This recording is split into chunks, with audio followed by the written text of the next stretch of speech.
Bueno, buenos días a todos. Vamos a comenzar con los casos clínicos y puntos claves en el mundo de la gran cardiología y la medicina interna. Esta presentación está basada en medicina interna del libro de Harrison y también en en las guías de práctica clínica, en los Guidelines and Management, tanto las americanas y tanto las europeas. Entonces vamos a comenzar con este escenario clínico. A ver, ¿dónde está mi lápiz? Ya, paciente de masculino de 54 años. 54 años. Solo por la edad ya es un factor de riesgo. Para cualquier escenario clínico, ustedes saben que es importante la anamnesis, es importante los antecedentes personales patológicos, también es importante el motivo de consulta, por qué está llegando el paciente, motivo de consulta. Y gracias a esta anamnesis, antecedentes, el motivo de consulta, nosotros vamos a pedir exámenes complementarios para hacer un diagnóstico y para hacer un buen tratamiento. Si nosotros tenemos un buen diagnóstico, vamos a hacer un buen tratamiento y el paciente va a tener un buen pronóstico o mal pronóstico dependiendo cuál sea el diagnóstico.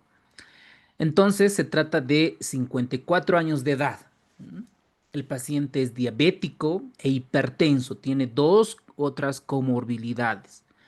Es de larga duración, con mal apego terapéutico, es obeso, miren, otra.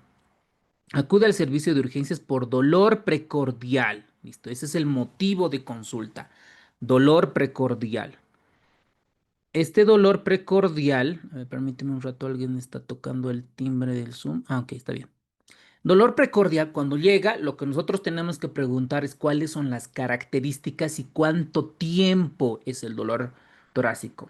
Habíamos visto en clases que pudiera ser menos de 10 minutos, de 10 a 20, más de 30 minutos principalmente, y este caso tiene 40 minutos. Entonces, para los que ya hemos repasado, ya estamos sospechando de qué pudiera tratarse, más de 40 minutos de clínica. Y además está irradiado a mandíbula, asociado a náuseas, vómitos y en una ocasión y diaforesis. Entonces al grupo de WhatsApp les han enviado un PDF con estas preguntas y van a ir respondiendo ahí. ¿Ok?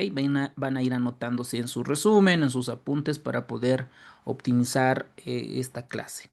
Ahora. Llega la urgencia, lo primero que nosotros hacemos es tomar signos vitales. Miren cómo está la presión. 120, 110. Uno se pregunta y dice, ¿este paciente está en crisis hipertensiva antiguamente?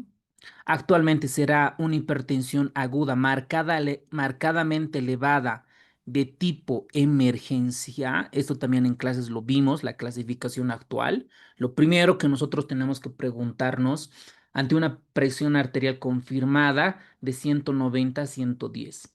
¿Está taquicárdico 110? 26 respiraciones por minuto.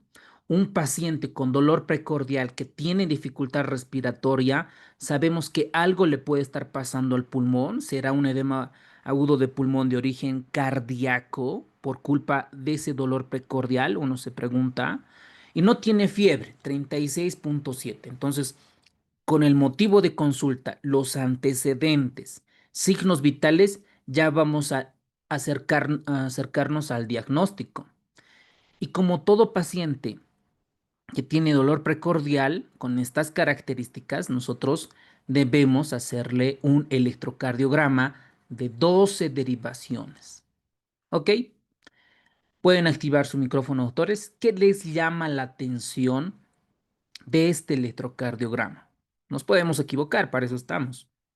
¿Qué les llama la atención?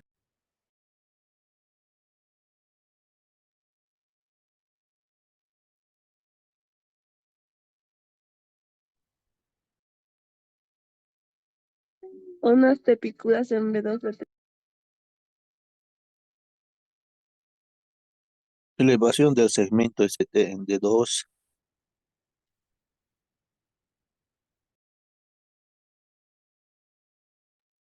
Excelente, doctores, felicidades, muy bien, bien a la doctora, bien al doctor. Miren, lo que llama la atención es evidentemente la sonda T picudas, lo que dice la doctorita. En B2, B3, y lo que dice el doctor, evidentemente hay un supradesnivel, miren, supradesnivel, el punto J en derivación de 2, D3 y ABF. Un paciente que tiene clínica de dolor precordial, más de 40 minutos, más un electrocardiograma positivo para elevación del segmento ST, ¿cuál será nuestro diagnóstico hasta acá? Un síndrome coronario agudo con elevación del segmento ST, ¿verdad? Por la clínica y por el electrocardiograma. Perfecto, genial, doctores. Entonces, a modo de repasar, habíamos visto en clases que el electrocardiograma tiene caras. ¿Para qué nos va a ayudar a identificar las caras en el electro? Para ver cuál arteria de las coronarias es el responsable del infarto agudo de miocardio.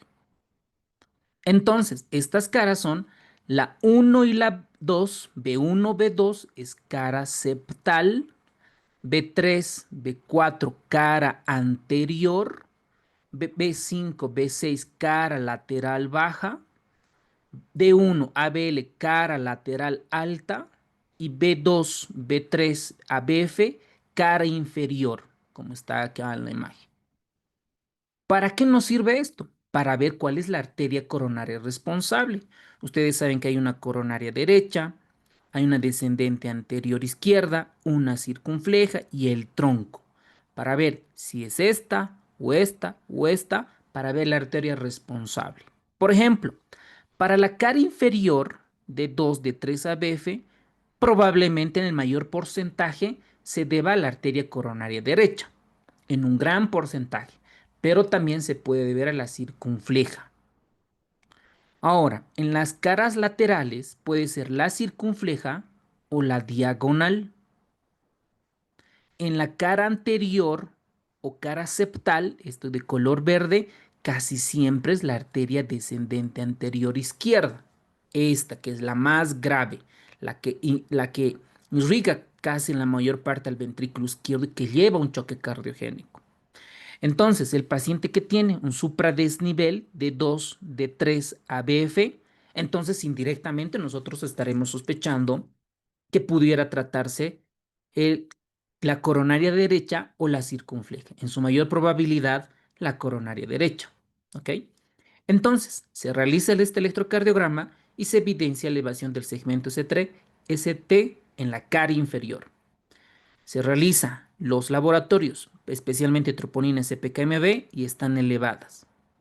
Entonces, listo, hasta ahí la tenemos clara. Es un infarto agudo de miocardio con elevación del segmento ST o síndrome coronario agudo con elevación del segmento ST. Ese es nuestro diagnóstico. Si queremos darle un apellido, podemos ponerle de cara inferior. El antecedente es menos de 40 minutos el cuadro, hasta ahora. Desde que llega el motivo de consulta hasta realizar el electrocardiograma, tiene que ser menos de 10 minutos todo esto. La pregunta es, ¿cuál es la mejor conducta? ¿Qué vamos a hacer? ¿Darle oxígeno, medidas antiisquémicas con un nuevo electrocardiograma en 1 hora? ¿Darle trombólisis en los primeros 10 minutos o en los siguientes 10 minutos? ¿Traslado a un centro médico para realizar una intervención percutánea, la famosa ICP, o control de presión arterial? ¿Qué opinan, doctores? ¿Qué hacemos con este paciente? ¿Qué inciso, por qué inciso van? Ahora veamos en el chat. Excelente. El doctor Ibar dice el inciso C. Perfecto. ¿Alguien más? Ok, la doctora Carla dice el inciso C. Perfecto. Doctor Eduardo igual. Muy bien. Ok. Alguien por ahí dice en inciso A y en inciso C. Ya, muy bien, muy bien. Perfecto. Gracias por participar, doctores. Muy bien, la mayoría está en lo correcto, ¿no? Lo primero, se supone que fisiopatológicamente la arteria coronaria derecha está obstruida. ¿Por qué? Porque en electro se evidencia eso. ¿Qué tenemos que hacer nosotros? Terapia o tratamiento de reperfusión. Tenemos que reperfundir toda la zona que se está infartando.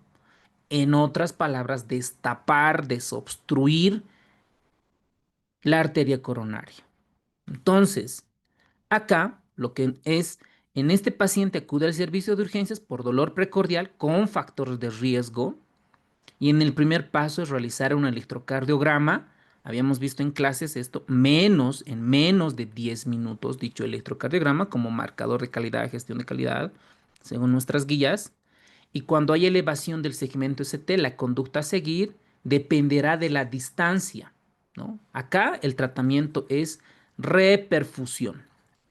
Esta reperfusión ya será con una ICP, que es lo ideal, o con trombólisis, como en nuestro caso, en nuestra vida real acá en Bolivia. Entonces, depende de la distancia a la que se encuentre el centro médico en el que se realice la intervención coronaria percutánea, es decir, la ICP. Eso es el tratamiento ideal correcto. Si se encuentra a menos de 120 minutos de distancia, esto es posible pregunta de examen en pregrado para estudiante de medicina, en el internado, para graduarse, para la residencia médica, post-residencia médica, para la alta especialidad y demás. Lo ideal es traslado de inmediato a un centro que tenga intervención percutánea. ¿Ok? Entonces, todos de acuerdo con el inciso C.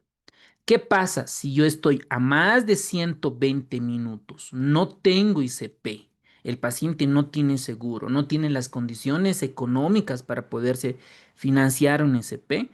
Entonces nuestro mejor tratamiento ahí será recién la trombólisis con tenecteplasa, alteplasa, todo lo que hemos visto. ¿Ok? Perfecto. Ahora, esta pregunta está re fácil. ¿Qué cara del corazón, según el electrocardiograma, está afectado? ¿Cuál será la cara afectada en este electrocardiograma? Pueden contestar en el chat, 15 segundos.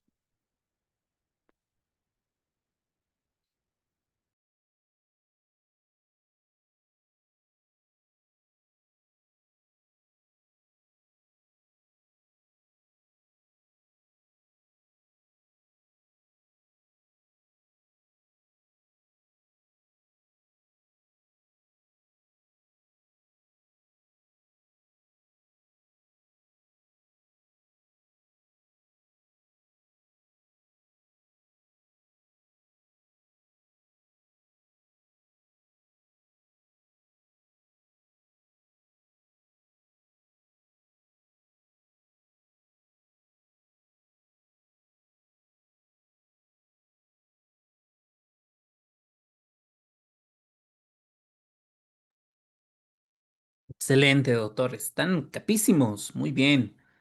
La cara inferior. Totalmente de acuerdo.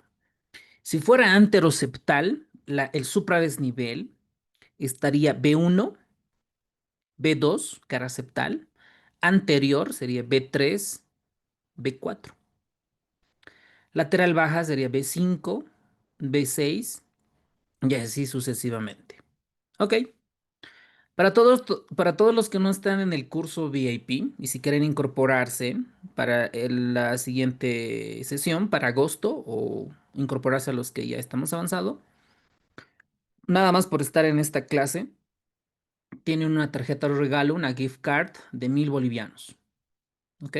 Para todos los que están ahorita pueden hacer un screen y está válida hasta este jueves 19 de este 2025. ¿Ok?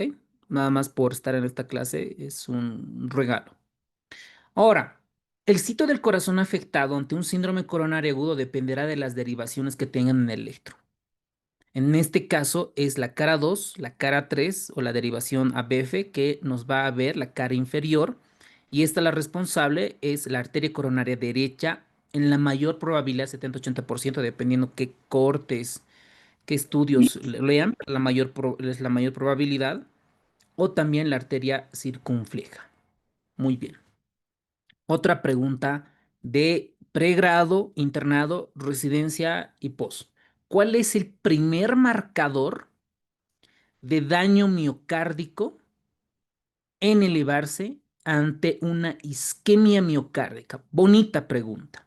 ¿Será la mioglobina, la troponina I, la troponina T, la creatinfosfoquinasa o la CPKMB? ¿Cuál creen? Todos los que han repasado, han estudiado y están preparándose al máximo nivel de esto. Muy bien, Armando. Ese es el bueno. Ale también, perfecto. Muy bien. A ver quién es más en el chat. Muy bien, el doctor Armando, del curso VIP. Perfecto. Edilson Sandoval, bien, doctor. La doctora Raiza igual, muy bien, muy bien. Milenka, excelente. Muy bien. Esta es una pescadita, porque probablemente todos lo que se les venga a la mente sea una troponina, ¿no? Esta es una pescada, porque el primero que se eleva no es la troponina. Entonces, esto es una pescada. Para que no te puedas olvidar, pregúntale a tu compañero, a tu compañera, ¿ok? Seguramente estás haciendo igual un posgrado, o en tu trabajo, o donde estés. ¿Cuál es el primer marcador, el que se eleva en un paciente con isquemia miocárdica? Bonita pregunta. Entonces tenemos este esquema que está en el libro de Harrison y en cualquier libro de cardiología. El primer marcador de daño miocárdico, el que se eleva, está de color amarillo acá, y es la mioglobina. El primero. Después están las troponinas. Mira, están juntas. La troponina C, luego está la CPKMB y la lactato deshidrogenasa. Probablemente estas horas varíen, pero miren, en este esquema, la elevación inicial, la mioglobina, lo hace entre la primera hora y la cuarta hora. Miren, la primera hora. Las troponinas, la C, se eleva a las 3 horas. ¿No? La otra troponina, la T es esta, pero la T. Esta la I a las 6 horas. Y la CPKMB a las 3 horas. La lactato deshidrogenasa a las 10 horas. De esta misma tabla, en nuestro simulacro les hemos preguntado cuál de estos biomarcadores nos puede ayudar a predecir un paciente con reinfarto. Pueden contestar en el chat, igual nos hemos preguntado y el objetivo es retroalimentar. Lo mismo en esta tabla. Nosotros comparamos, la mioglobina se eleva entre las 2 a 3 horas, comparado con las troponinas que se elevan de 4 a 6 horas. Incluso hay unas troponinas ultrasensibles que pueden un poco competir con la mioglobina. ¿Ok? Entonces, cuidado en los exámenes, en toda la parte médica con relación a esta pregunta.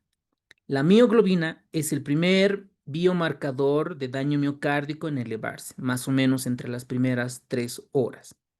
Sin embargo, los marcadores más sensibles y más específicos, es otro tipo de pregunta. Ahí recién son las troponinas. Estas se elevan entre las 3 a las 6 horas y perduran una semana. La CPKMB permite valorar los reinfartos, que también habíamos visto, ¿no? Un paciente que tiene, si estamos sospechando un reinfarto, ¿cuál es el biomarcador en que nos pudiera ayudar para ese diagnóstico? Entonces es la mioglobina, ¿ok? Bonita pregunta. Porque todos a un principio estaban contestando en el inciso C. Entonces, cuidado, cuidado en el examen. Por eso nos sirve retroalimentar. Como ustedes han visto, en una primera leída, en dos leídas, tres leídas, a la clase, simulacros, quizzes, casos clínicos, a veces no es suficiente. ¿Ok? Entonces, ojo, caso 2. Usted se encuentra en urgencias, un paciente masculino de 69 años de edad. Se le aplicó un fibrinolítico, como en nuestra vida real. Esta es nuestra vida real. En bolo, en un paciente que tiene un infarto agudo de miocardio con elevación del segmento ST. ¿Ok? Fibrinolítico. ¿A cuánto tiempo se buscan los datos de reperfusión? En otras palabras, a un paciente que nosotros hemos administrado fibrinolíticos para ver si este ha funcionado, si está funcionando, ¿al cuánto tiempo voy a valorar y qué voy a buscar?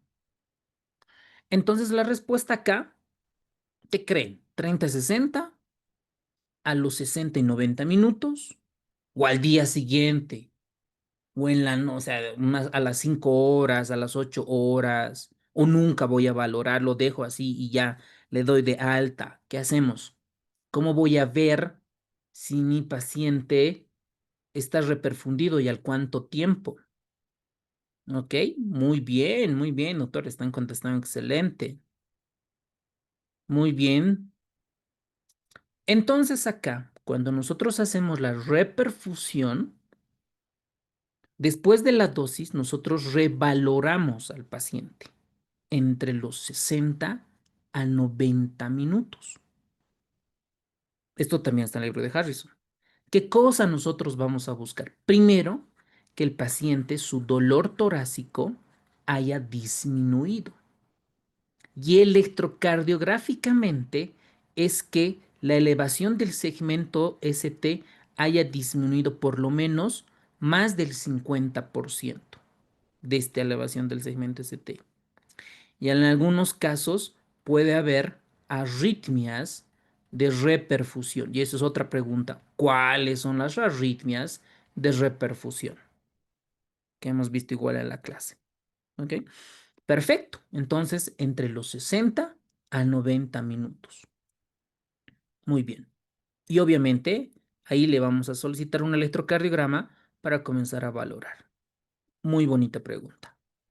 Preguntas relevantes, importantes para un médico que está viendo un paciente con infarto. Lo mismo para el examen del internado, para la graduación, para el examen de la residencia.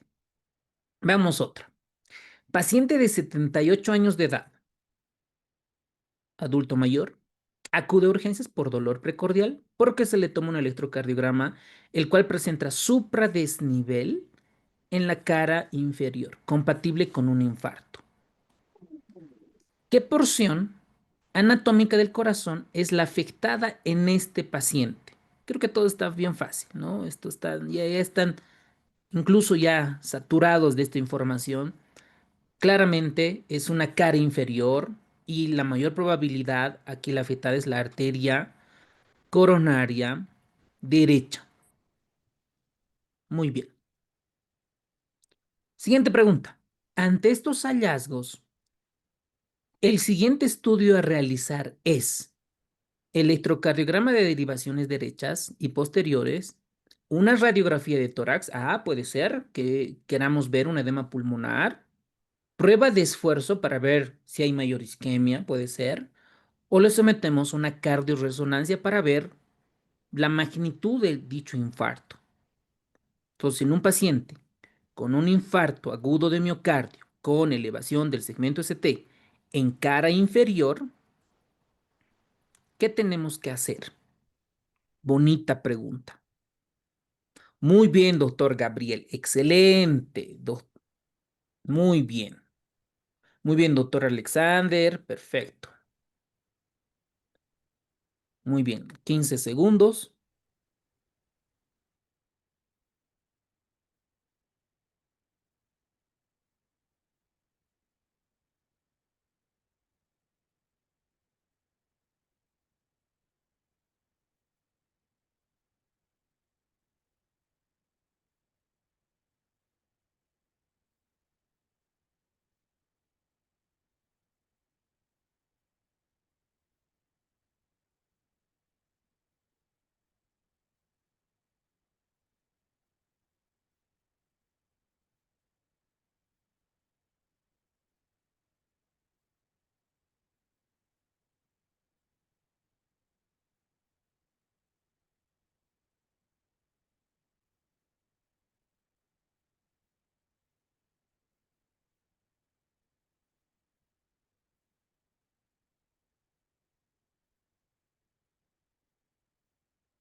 Muy bien, doctores.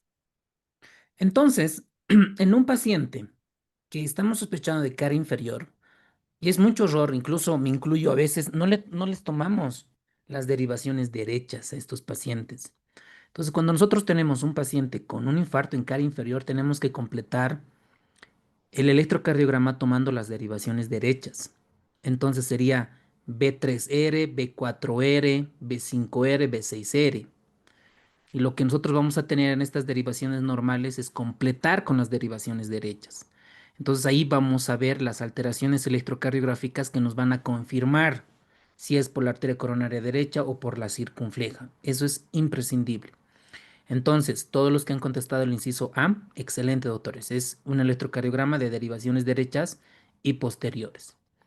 ¿Qué tipo de infarto tiene un riesgo aumentado de presentar? Lesión renal aguda, choque cardiogénico, aneurisma cardíaco, tromboembolismo. Todo paciente que tiene problemas de infarto tiene alto riesgo de que pueda presentar choque cardiogénico. Es más, los pacientes que tienen falla ventricular izquierda por un infarto extenso van a presentar choque cardiogénico, llegando incluso a algunas cortes a 78.5%, de los cuales hay complicaciones mecánicas. Y esto lo hemos visto igual en clase. Por ejemplo, una insuficiencia mitral aguda. Por eso cuando nosotros revisamos un paciente tenemos que auscultar y buscar soplos que den característicos de una insuficiencia mitral. Esto ya ha entrado como pregunta similar, ¿no? Un paciente que esté con cardiopatía isquémica, se encuentra un soplo, cuál es la fisiopatología o el dato valvular que nos pueden ayudar? Es la insuficiencia mitral, 6.9%. Luego está la ruptura del septo interventricular, el infarto predominante del BD y un taponamiento cardíaco. Son complicaciones mecánicas post-infarto. Muy bien, vamos con el siguiente caso. Hombre de 65 años de edad con antecedente de cardiopatía isquémica crónica es sometido a angiografía coronaria. Perfecto, muy bien. Para ver, supongo que estaba ya con tratamiento antiisquémico en dosis altas, en óptimas, pero aún así presenta clínica y por lo tanto le sometemos a una angiografía coronaria. A los 4 días desarrolla aumento de la creatinina basal. 2 miligramos decilitro. Ok, perfecto. Con esta parte nosotros vamos a repasar la lesión renal aguda, que es un tema dentro de la medicina interna. Dice que a pesar de darle solución salina previa, el paciente está desarrollando lesión renal por el aumento de la creatinina. Ahora, ¿cuánto es lo mínimo que tiene que aumentar la creatinina basal para nosotros entrar a nefropatía por contraste? Cuando vamos a ver el tema o ya han visto el tema de lesión renal aguda, en la lesión renal aguda depende en diferentes escenarios.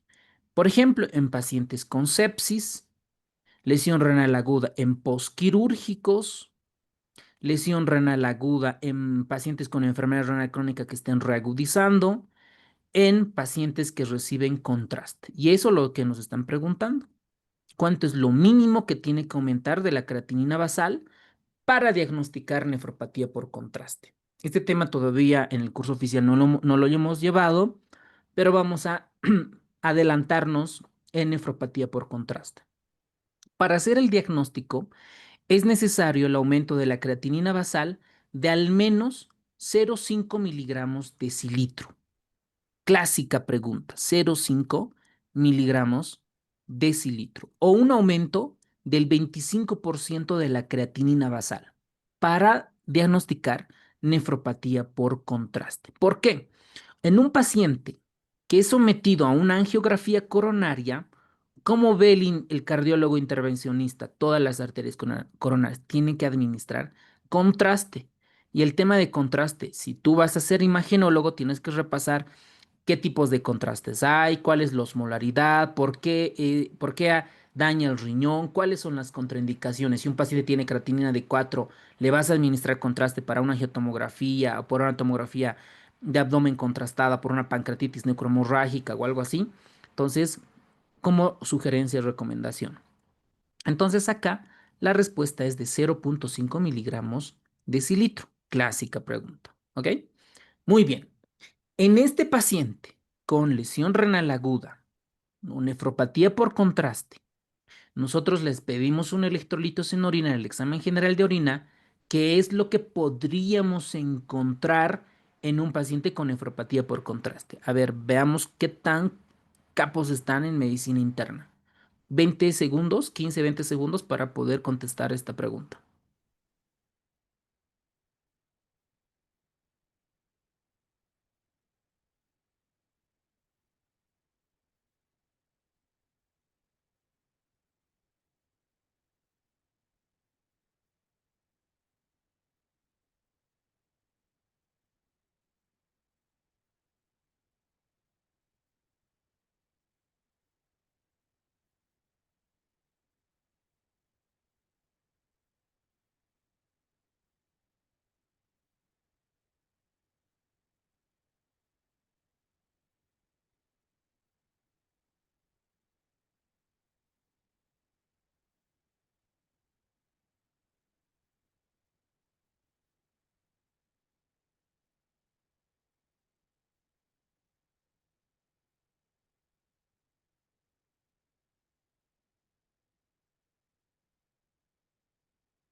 Muy bien, doctores, gracias por participar. En un paciente, esto lo vamos a profundizar en lesión renal aguda, sobre todo explicar la fase fisiopatológica. El objetivo de nosotros, del curso, no es que tú memorices todo. Sé que hay datos, dosis que hay que memorizar, pero lo más posible que nosotros podamos analizar fisiopatológicamente el por qué y el de cómo y por qué suceden las cosas, eso te va a llevar lejos. Entonces, en un paciente que es sometido a un contraste, lo que va a pasar es que hay una reabsorción masiva de agua y de sodio. Esto, lo que vamos a encontrar en la orina, en la diuresis, es alta osmolaridad, mucha densidad urinaria. Como absorbe mucho sodio el riñón, por lo tanto le va a dejar muy poca cantidad de sodio en la orina. Por lo tanto, el FENA, la fracción de excreción de sodio, va a ser menos del 1%. Es como decir un paciente que, como si estuviera haciendo un prerrenal. Vamos a ver nosotros lesión renal aguda prerrenal versus necrosis tubular aguda. Cuando hay necrosis tubular aguda, el famoso NET, necrosis, se supone que las células tubulares en toda la nefrona están muertas y por tanto no hay alguien que reabsorba el sodio y el agua. Entonces lo elimina el sodio porque ya no puede reabsorber. Entonces el FENA va a estar alta, más del 1 o 2%. Pero si el riñón está normal, el epitelio del túbulo contorneo proximal, etc., puede reabsorber, entonces a la orina le va a dejar menos sodio y menos agua. Por lo tanto, un FENA va a estar menos del 1%. Entonces, sentido común, si el riñón no está en necrosis tubular aguda, un FENA más de 1 tendría que estar en necrosis tubular aguda, porque están muertas las células epiteliales de la nefrona. Lo mismo en FENA acá. Entonces, esto que tiene más del 1%, más del 1%, más del 1%, entonces no cuadra, ¿ok? No cuadra. Entonces, sodio urinario muy bajo, porque está bien el riñón, está absorbiendo mucho sodio y agua. Un FENA menos del 1%, porque en la diuresis le queda menos, porque está reabsorbiendo. Y una densidad urinaria muy alta, porque también reabsorbe agua, ¿ok? Entonces, analizar fisiopatológicamente y no memorizar es la base para poder contestar preguntas y hacer un análisis fisiopatológico por ti mismo. ¿Ok? Vamos al caso número 5. Mujer de 71 años con antecedente de hipertensión arterial, de 22 años. ¡Wow! Tiene hipertensión arterial hace 22 años. Entonces, lo que vimos en clase, ya te imaginarás que tiene retinopatía hipertensiva, que tiene aumento de la poscara del ventrículo izquierdo, que tiene probablemente los riñones dañados por nefropatía hipertensiva. Entonces, todas las complicaciones de la hipertensión, ya te estás imaginando. El tratamiento está con losartán y amlodipino, dos antihipertensivos. Recuerden también aquí el concepto de hipertensión arterial sistémica refractaria que habíamos visto y cómo se los aborda este paciente. Además, también vimos qué tipo de hipertensión genera el hipotiroidismo. A ver, ¿alguien por ahí puede activar su micrófono? O de otra manera, ¿no? Decíamos que esta es casi la única patología que genera este tipo de hipertensión. ¿Cuál era? O el hipotiroidismo. ¿Qué tipo de hipertensión? Así una pregunta hiper rebuscada. Eso, muy bien, doctor Incremento José. de la presión arterial diastólica. Eso, muy bien, doctorita. Excelente. El hipotiroidismo es casi, preguntan aquí en Bolivia y en otros países, ¿no? ¿Qué produce hipertensión arterial diastólica? ¿No? Esto es como muy teórico, porque casi no están las guías bien descritas, pero eso suelen preguntar. ¿Ok? Muy bien. Entonces, el hipotiroidismo está con levotiroxina y además tiene una histerectomía por los miomas uterinos. ¿Por qué acude a consultas? Ok, ya sabemos sus antecedentes personales patológicos para acercarnos a un diagnóstico. ¿Ok? Acude a urgencias, traída por su esposo, porque hace 50 minutos, tiene dolor torácico, intenso, opresivo, con irradiación de la mandíbula. ¡Wow! Parece que esta señora se está infartando, porque está hace 50 minutos. Infarto agudo de miocardio. Tiene disnea, mareos y confusión. Más bien tiene dolor torácico, porque hemos visto, ¿recuerdan? Cuando hemos hecho una búsqueda bibliográfica, las mujeres, los diabéticos, los ancianos, no hacen tanta clínica. Peor si tienen diabetes. Hacen equivalencias de angina, ¿no? Equivalentes anginosos. Ahora, ¿por qué 71 años? Una vez estábamos desayunando en la guardia y la auxiliar enfermera hace un comentario y dice, los hombres mueren más que las mujeres. Es verdad. Antes de los 40 años, las mujeres tienen un factor protector, que son sus hormonas. Les protege del infarto agudo de miocardio. Pasa el climaterio, la menopausia, ya no tienen este efecto protector. Y los pacientes, las mujeres, se infartan. Y nos infartan casi con dolor, ¿no? Hacen equivalentes anginosos. Por síncope, tienen un dolor así medio raro, o se desmayan, o tienen disnea, cosas que no te hacen sospechar, no nos hacen sospechar un infarto. Pero este más bien vino con un dolor torácico, le trae su esposo, le tomamos signos vitales, buena cardíaca, buena respiración, ligeramente con hipertensión arterial sistólica y buena saturación. ¿Qué es lo que tenemos que hacer? Hacer un electrocardiograma. Se realiza el electrocardiograma 10 minutos antes de su llegada, buen tiempo, y se observa igual elevación del segmento ST en D2, D3 y ABF. ¿Ok? Se lleva a un hospital y se realiza la intervención percutánea en un mundo ideal. O sea, quisiéramos que todos nuestros pacientes les ocurran así, ¿no? Que le lleve su esposo en buen tiempo, que el electrocardiograma se decida y se someta a una SP. Ahí va la pregunta. Según la clasificación universal del infarto agudo de miocardio, esto también está en Harrison, está, ¿qué tipo de IAM, qué tipo de infarto se produce por un desequilibrio entre el suministro, aquí vamos a poner la disponibilidad de oxígeno, y la demanda de oxígeno por el corazón? Bonita pregunta. Esto es lo más frecuente además. Esto es lo más frecuente. ¿Cuál será la respuesta? ¿Qué opinan, doctores?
Muy bien, doctores. Entonces, hay una clasificación según el consenso, bueno, de una reunión de expertos en este mundo de la cardiología, que los van clasificando. La tipo 1 es la rotura o la erosión de la placa aterosclerótica. Esto es lo más frecuente, lo que hemos visto en clase, ¿no? Lo más frecuente, la erosión, la rotura de una placa aterosclerótica. Y esto hace que se incrementen los valores de troponina por encima del percentil 99 y nos va a ayudar para hacer el diagnóstico. En resumen, tipo 1, rotura o erosión de la placa aterosclerótica. Tipo 2, esto es lo que nos están preguntando. En un secundario a un desequilibrio isquémico, un paciente que esté en shock, un paciente que esté con estenosis aórtica por taquiarritmia, bradiarritmia y nos lleve a un desequilibrio entre la disponibilidad de oxígeno versus el consumo de oxígeno, nos va a llevar a un infarto agudo de miocardio. Entonces, esta es la respuesta y con todos ustedes han contestado. La 3 es la muerte sin posibilidad de encontrar biomarcadores. Por ejemplo, un paciente en el contexto de síntomas de alteraciones electrocardiográficas compatibles con un proceso isquémico. La tipo 4, relacionada con intervención percutánea. Todo paciente que se someta a ICP y se reinfarte va a estar en la tipo 4. Sobre todo la tipo 4A relacionado a la ICP. La tipo 4B está relacionado con la trombosis del stent. Esto es potencialmente pregunta B, aquí en Bolivia y en otros países. De manera resumida, la tipo 1 es la más frecuente, la que vimos, la que está en el libro de Harrison.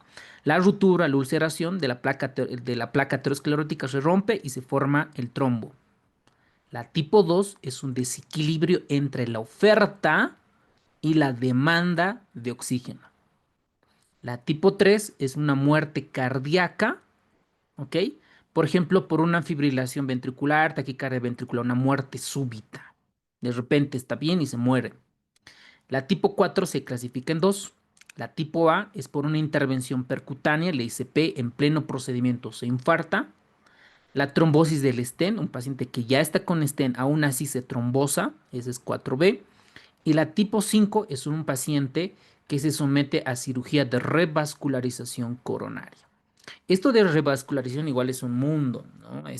¿Cuáles son las indicaciones? ¿Quiénes van a entrar? Entonces, es medio complicado esta partecita. Ok, entonces, como dice, es un desequilibrio entre el suministro y la demanda miocárdica de oxígeno, es la tipo 2. Excelente. Para los que acaban de ingresar, tenemos su tarjeta de regalo por estar en esta clase en vivo. Tienen una tarjeta de regalo de 1000 bolivianos que las pueden aplicar para todos nuestros cursos si ustedes así lo desean. Veamos la siguiente pregunta. ¿Cuál de los siguientes puntos de corte de elevación del segmento ST en el electrocardiograma para considerarse criterio para infarto? ¿Cuál no es correcto?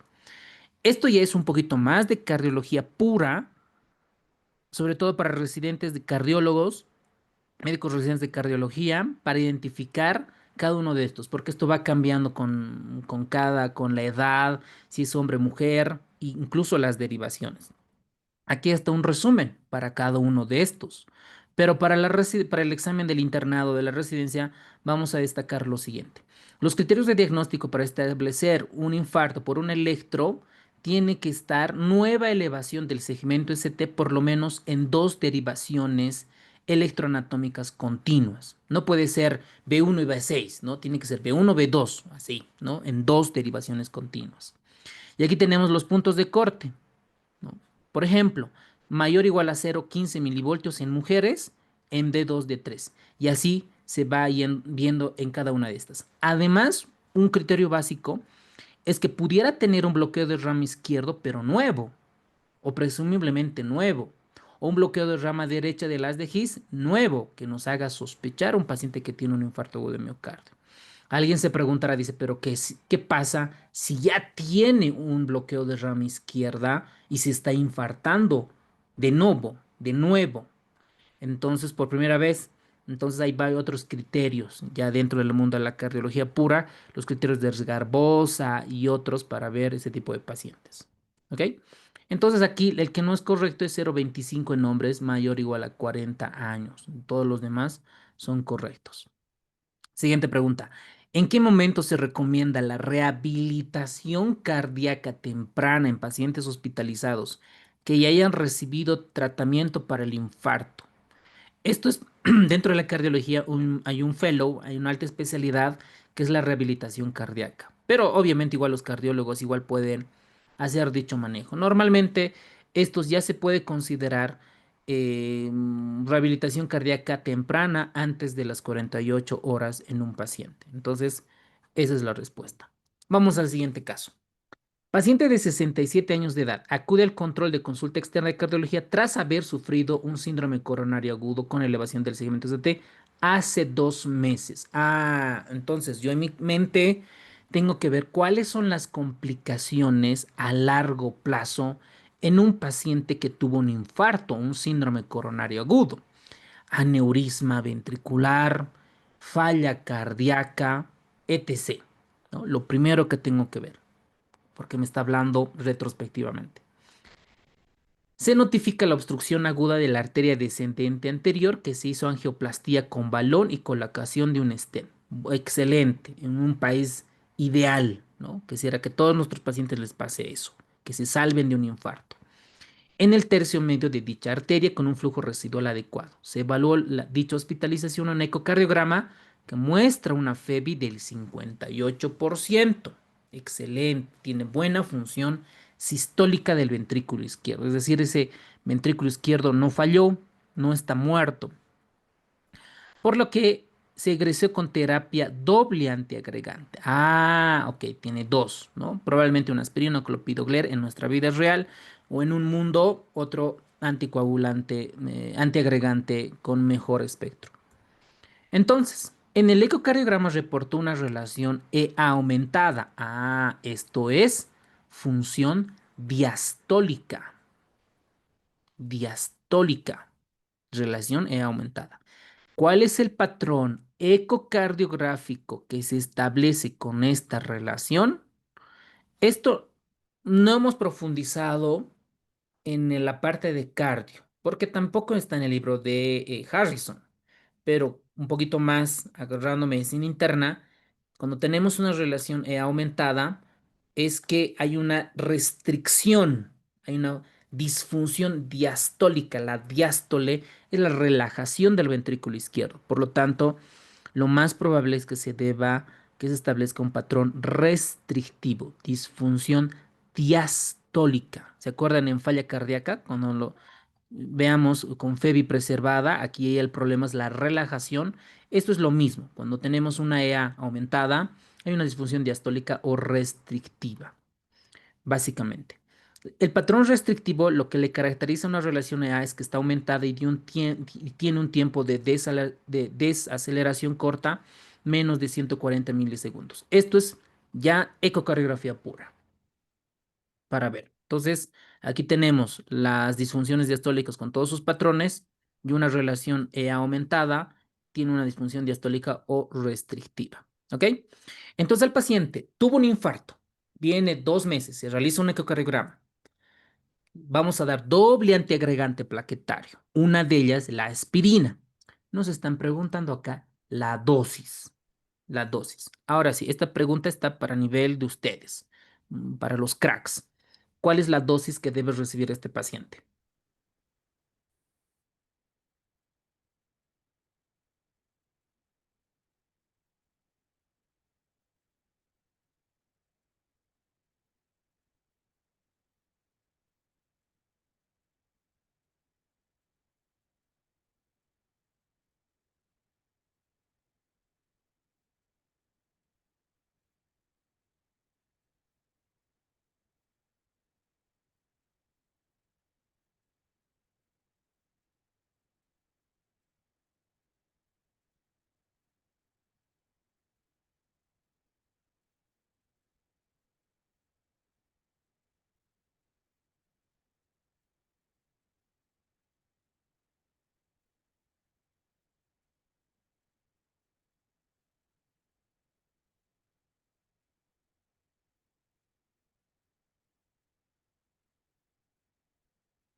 Bueno, tal vez se preguntarán y dirán, tengo que aprender la dosis de todos los medicamentos, aspirina, clopidogrel, algunos trombolíticos, beta bloqueantes, del metoprolol, del succinato, carvedilol, atenolol.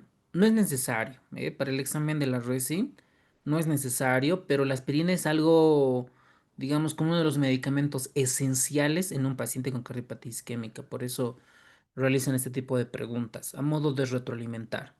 Entonces, la dosis que está recomendada según nuestras guías es de 100 a 150 miligramos. La pastillita viene de 100, entonces es suficiente con eso.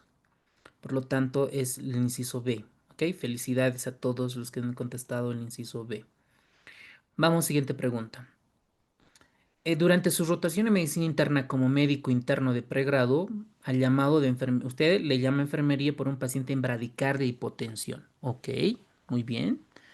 Nos dice, doctora, doctor, paciente está con bradicardia. Imagínense una cardíaca de 40 latidos por minuto y está hipotenso. Vamos a imaginarnos 70-40 de presión arterial.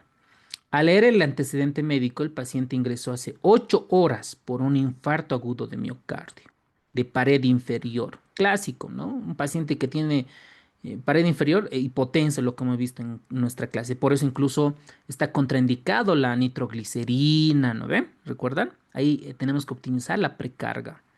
Se encuentra el protocolo para terapia farmacoinvasiva. Ah, le van a someter. Sin embargo, usted decide iniciar manejo farmacológico de la bradicardia, de la bradicardia. Entonces nos vamos a entrar aquí al protocolo de la ACLS, específicamente a su algoritmo de bradicardia. ¿Cómo lo vamos a manejar una bradicardia? ¿Ok? Entonces, ¿qué terapia cronotrópica es de primera elección en este paciente? Le vamos a dar dobuta, atropina, levosimendan, dopamina, adrenalina. Aquí yo le pondría igual otro inciso. ¿Cuál es primera elección? Bonita pregunta de los que ya hicieron el ACLS. Háganlo si no lo han hecho el ACLS en todas las ciudades que ustedes quieran, en Santa Cruz, Cocha, La Paz y otras ciudades, para que en la parte práctica les va a ayudar. Entonces, un paciente con infarto, entre bradicardia y entre en hipotensión. ¿Cuál es el medicamento de primera elección? Bonita pregunta de ACLS. 20 segundos, por favor.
Muy bien. ¿Cuál es el algoritmo de una bradicardia?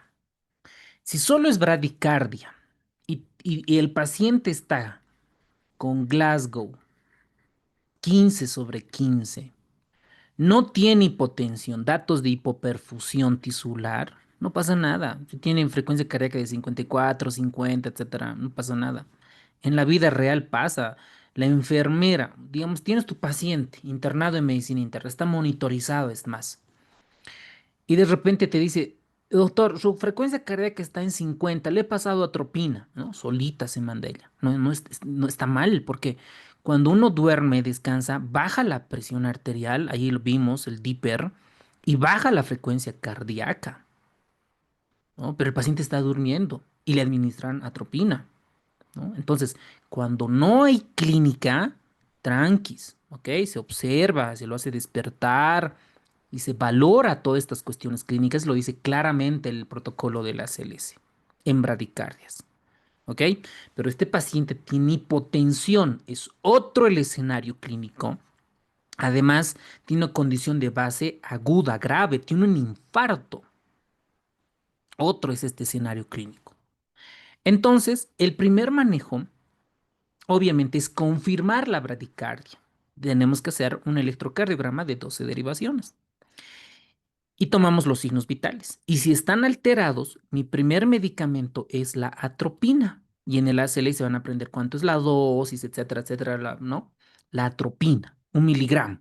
IV, STAT, una solución más de 500 ml más para que podamos optimizar la precarga.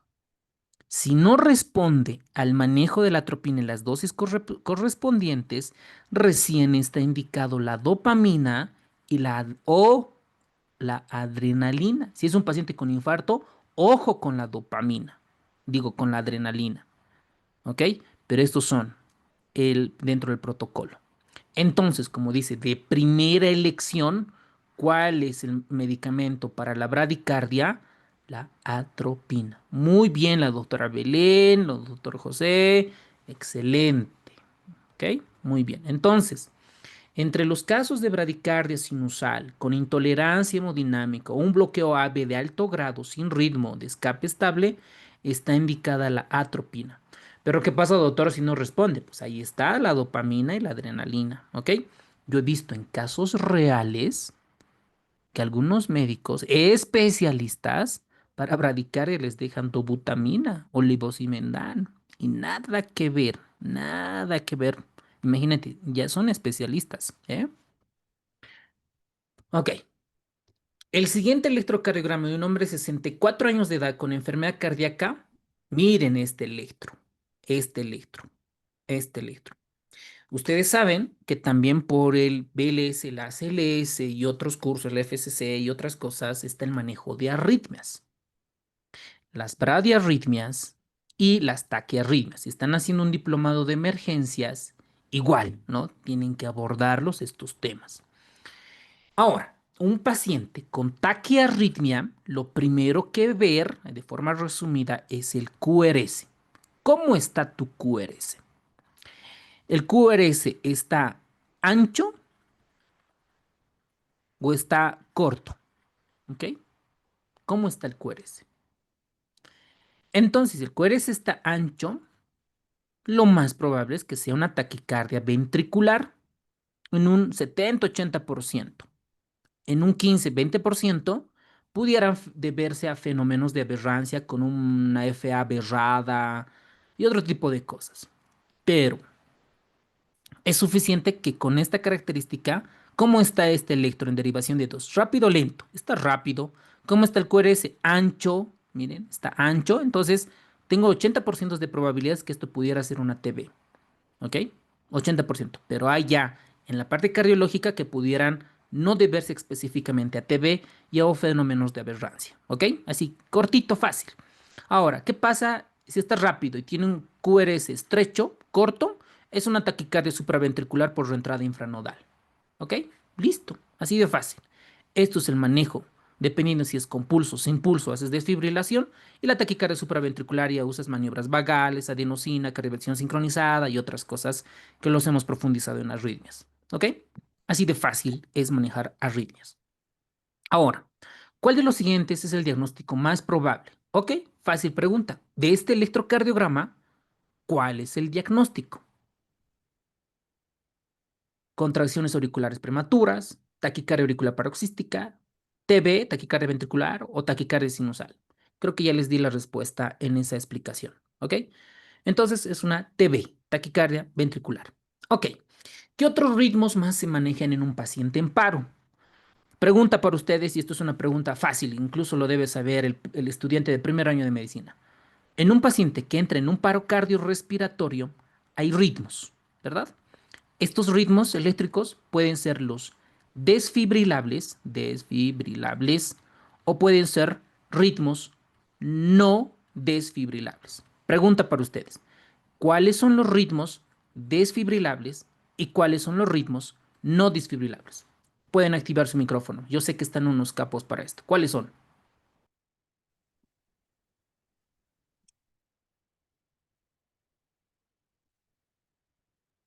Los desfibrilables, lo que está la taquicardia ventricular y la fibrilación. Desfibrilable, actividad eléctrica, sí.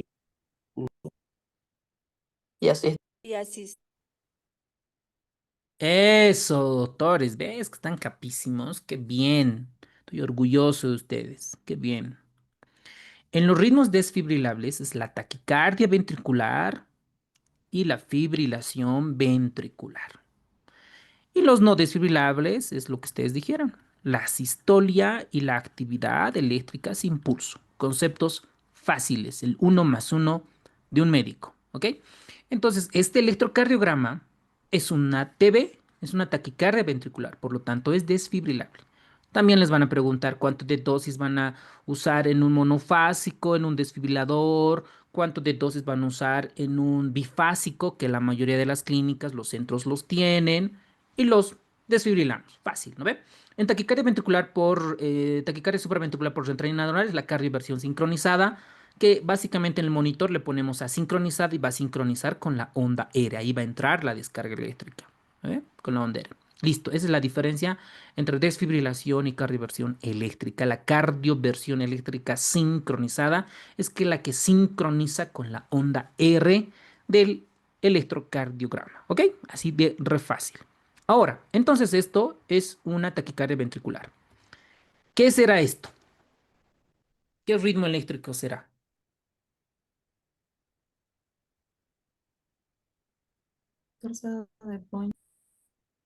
Ok, ok, ok, está bien, está bien. Esta es un ritmo caótico. No viene desde pequeño a más que pudiera ser una taquicardia ventricular polimorfa. Esta es una FB, ritmo caótico. ¿Está bien? Nos podemos confundir por una taquicardia ventricular polimorfa o torsades puntas. Es normal. Ambos vamos a desfibrilar. En el manejo, ambos vamos a desfibrilar. ¿Ok? Entonces, una FB. Muy bien. Con eso hemos repasado un paciente en paro. ¿Ok? Ahora, veamos este caso. 65 años con antecedente de infarto. Como clasificado sin elevación del segmento ST de tipo 1. Ah, porque es por aterosclerosis, ¿ok? Es un infarto agudo de miocardio sin elevación del segmento ST. Actualmente con datos de disfunción sistólica del ventrículo izquierdo por ecocardiografía transtorácica. Está sintomática, ¿ok? Perfecto. Con antecedente, nada más me dice, con antecedente. Medicamento de elección en este paciente para prevenir muerte súbita. Ah, habíamos comentado que todos los pacientes que tienen problemas en el corazón tienen riesgo de muerte súbita. ¿Ok? Excelente. Entonces, para prevenir, ahora, también habíamos visto que por qué se da, cuál es el mecanismo fisiopatológico para que presenten muerte súbita, porque hacen arritmias malignas. Lo que hemos visto, TB, taquicardia ventricular o fibrilación ventricular. ¿Ok? La pregunta es, ¿cuál de estos medicamentos puede prevenir la muerte súbita? Indirectamente, las arritmias malignas. 15 segundos, así vamos rápido, rápido.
Muy bien, doctores.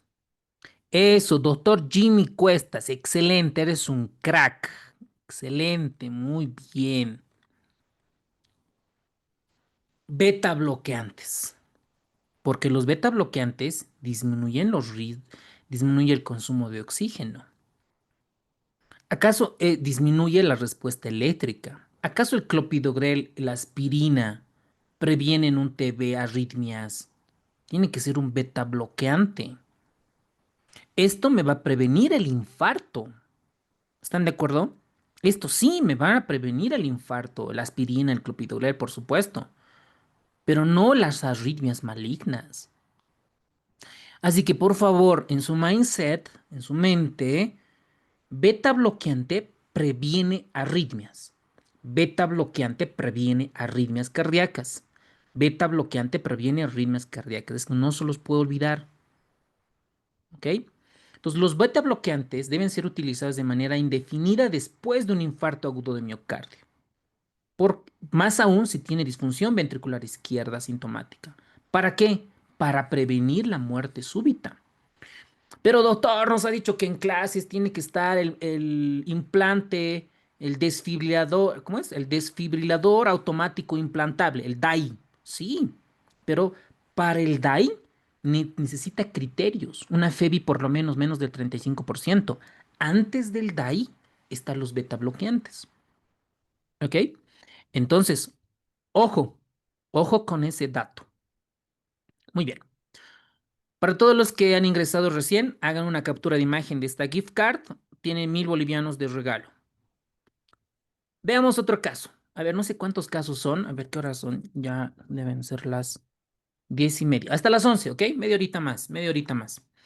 Porque hay que hacer también otras cosillas, ¿no? Académicas. Masculino de 66 años, diabético, hipertenso, de larga evolución, tabaquismo positivo desde hace 17 años, llevado a urgencias por presentar dolor opresivo en el pecho que se radia del brazo izquierdo, además de diuresis, vómito y comenzó en su cama hace 2 horas al levantarse. Ok, perfecto, muy bien. Las enzimas cardíacas en rango de diferencia al ingreso 6 horas después con elevación de la troponina. Se evidencia otra vez ondas T acuminadas. Ah, ondas T acuminadas, es decir, más o menos con estas características. En D2 de 3 a BF. ¿Cuál es el diagnóstico? Un infarto sin elevación del segmento ST, porque no hay, simplemente hay ondas T, ¿ok? Entonces es sin elevación. Considerando que se realizó la escala de Grace, ahí está, aquí va clave. Esto es pregunta, bueno, potencialmente pregunta de examen en cuarto año de medicina, para el internado, para el egreso y para el examen de la RESI. Se realizó la escala de Grace en un paciente en un infarto agudo de miocardio sin elevación del segmento ST. Ahí se emplea Grace o TIMI. ¿No ves? Lo que vimos. Tiene un puntaje de 140. ¿Qué riesgo de mortalidad tiene el paciente? Bajo, intermedio, alto. ¿Recuerdan cuando alguien me preguntaba y decía, en un paciente con angina inestable, ¿cuándo le voy a someter a cateterismo cardíaco, una ICP o diagnóstica, a un cateterismo cardíaco diagnóstico? Entonces les decía, necesitamos un score, una escala, y esa escala es Grace. Entonces de Grace tenemos que saber los puntos de corte para ver los riesgos de mortalidad. Entonces, ¿cuál será la respuesta de esta pregunta? Vamos rápido, rápido. Eso, muy bien. El inciso C. Ok, ok. Muy bien, doctores. Valió la pena la clase que hemos tomado. Excelente. Muy bien. Muy bien. Entonces, tenemos la escala de Grace. ¿Qué es la escala de Grace? Mide el riesgo de mortalidad como recurrencia de infarto agudo de miocardio. Miren, estos son los puntos de corte.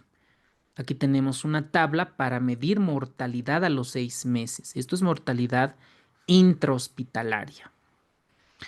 Es un riesgo bajo cuando tiene una escala de Grace menos de 108 puntos, menor o igual.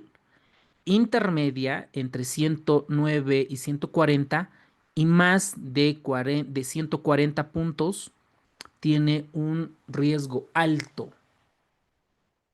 para mortalidad intrahospitalaria a los 6 meses. Entonces, todos ustedes bien contestaron inciso C.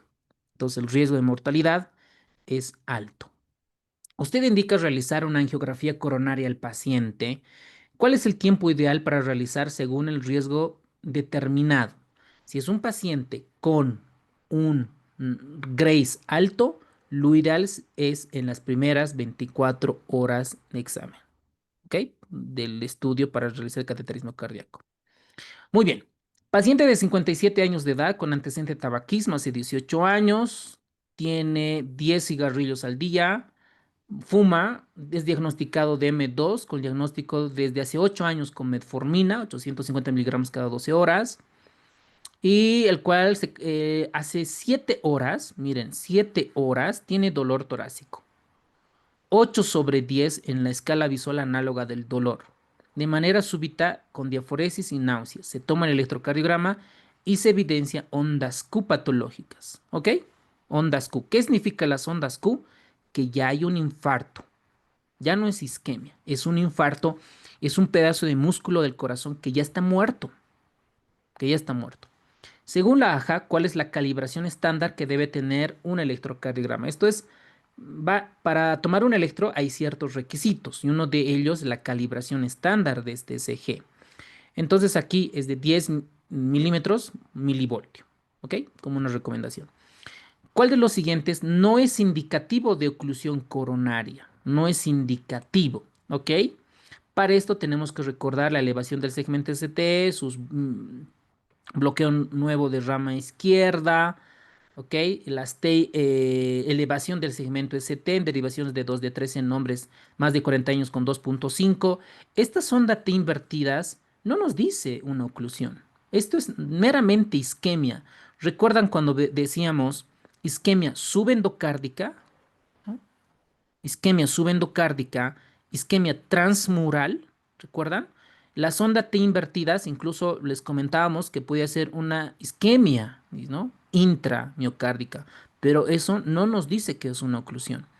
La elevación del segmento ST, bloqueo nuevo de rama izquierda, elevación del segmento ST, esto sí nos dicen que hay una oclusión de la arteria coronaria. Entonces la onda T invertida no nos da para eso, ¿ok? Muy bien, entonces esto es más isquemia. Muy bien. ¿Cuál sería la conducta de realizar en este caso? A ver, en este caso, ¿cuál era nuestro paciente? A ver, 57 años, 18 años de edad, DM2, con metformina, dolor torácico de manera súbita, ondas Q patológicas, ¿ok? 7 horas, pero tiene devolución, 7 horas. Sigue con dolor, entonces lo ideal es seguir investigando cuál es el manejo como tal, ¿no? Si tiene dolor todavía, entonces es estrategia de reperfusión. Esa es la indicación en este caso. 12, caso 12. Mujer de 56 años acude a la consulta debido por presentar cefalea intensa. Ah, esto ya no es corazón. Miren, tiene cefalea intensa. Tiene confusión, tiene tinnitus. Ah, esto hasta allí me parece una presión arterial elevada por el tinnitus. Tiene disnea y dolor torácico a la macana. ¿Por qué tiene dolor torácico? Que se irradia hacia la región interescapular. ¡Wow! Esto está grave, ¿eh? Solo cefalea confusión pudiera ser presión arterial elevada, pero tiene dolor y este dolor va a la región interescapular. Esto no está bien. Esto es un caso grave y es mujer de 56 años, es joven. Este dolor nos hace sospechar hasta allí un síndrome aórtico agudo por la clínica. Se realiza exploración física, se ha encontrado confusa, sin datos de focalización neurológica y tiene una presión alta, 190/30. Esto es una crisis hipertensiva. Doctores, ¿cuál es el punto de corte para hacer crisis hipertensiva? ¿Cuánto es? ¿Mayor de cuánto tiene que estar la presión arterial? 180, 110. Ese, muy bien, doctora. Más de 180, 110. Entonces, para crisis hipertensiva, habíamos visto en clases, es que tiene que estar más de 180 110 o 120 la diastólica, ¿no? Eso es nuestro. Este paciente está en crisis hipertensiva. Este dolor torácico parece ser que esta crisis hipertensiva es por un síndrome aórtico agudo, ahí enlazando. ¿Qué más tiene? Está taquicárdico, está respirando rápido y entre sus antecedentes tiene hipertensión hace 15 años. Igual, no toma sus medicamentos, le vale madres. Se realiza un electrocardiograma sin cambios sugerentes de patología. Ok, el electrocardiograma está relativamente bien, excepto un bloqueo incompleto de rama derecha que pudiera deberse a una hipertensión pulmonar, porque probablemente no esté relacionado con el caso. Ok, esto es un cuadro grave. Se puede morir el paciente si no hacemos un manejo adecuado. Ok, ¿cuál es la pregunta? Se realiza una radiografía de tórax donde encontramos ensanchamiento del botón aórtico. Ok, está crecido todo el botón aórtico y tiene ensanchamiento mediastínico. Algo ya están pensando ustedes, doctor, ¿de qué se trata? Esto lo hemos visto en crisis hipertensiva. ¿Qué tipo de crisis hipertensiva presenta el paciente? Bonita pregunta, 15 segundos, 10 segundos para responder.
Excelente, doctores. Son unos cracks, súper.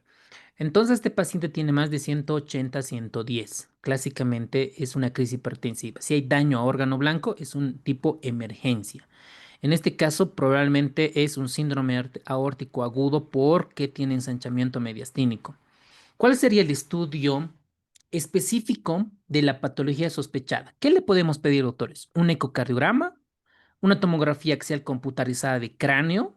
¿No? Esto creo que no, ¿no? Porque no está focalizando, no tiene hemiparesia, monoparesia, no.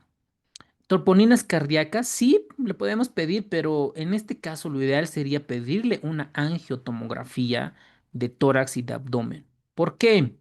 Porque la angiotomografía nos va a decir si realmente se trata de un síndrome aórtico agudo, tipo disección, que de una de las causas de este síndrome. Entonces le vamos a pedir una angiotomografía. ¿Y qué es lo que vamos a encontrar? Esta patología, la disección aórtica. Se está partiendo, se está disecando la aorta. Por eso la paciente tenía un dolor torácico que se irradia a la región interescapular y por esta patología está haciendo crisis hipertensiva. Bonito caso, alucinante caso para comenzar a repasar todos estos. ¿Cuál sería la meta de presión arterial y la frecuencia cardíaca en el paciente? Incluso, esto ya hemos llevado. ¿Cuál sería el medicamento de elección para este caso? ¿Recuerdan? Tenemos que bajar la presión lo más rápido posible, la frecuencia cardíaca lo más rápido posible, y este es el medicamento de elección. Este nos va a ayudar por su mecanismo de acción y el tiempo de vida media. A ver, ¿recuerdan? Pueden activar su micrófono. Smolón.